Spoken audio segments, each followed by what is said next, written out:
Division Manager of the Month after guiding table toppers Charlton into the quarter-finals of the FA Cup and winning all 4 league games during January.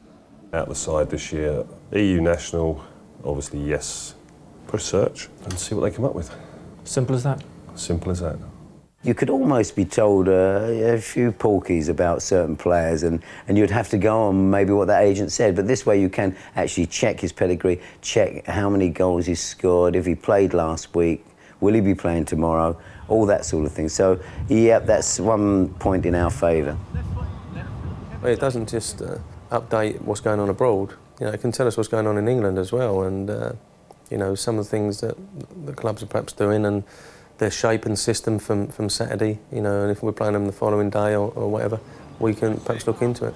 For example, we play Stockport at the weekend. You want to know more about who's played in the last sort of 8-10 games. It's there at the touch of a button. It's a time saver, and anybody in football, I'm sure, will say that the biggest problem you've got is time. Anything that cuts down on the time element has got to be good for you. Charlton's foresight has also extended to Italy. They now have first refusal on all Inter Milan's players. Maybe not him. But with such a network, Kirbishley's first team could be forgiven for wondering about their own futures. They know what's going on out there. The players nowadays are getting paid so much money that, and the reason being is that the competition is so great. So they know that at any given stage, the manager of their side is looking at and trying to improve it as much as he can, and it may be their position. And it does help if you're in the Premiership because the players playing for Inter Milan, they're very high profile, they're top players, and the incentive to come over here really is that much better if we're in the Premiership. The football world is shrinking. This season, Charlton have given trials to Jamaicans, Latvians and Australians. And the news that clubs could soon be limited to just 2 non-EU signings can only increase the value of a scouting system that filters out the possibles from the not likelies. The truth is out there.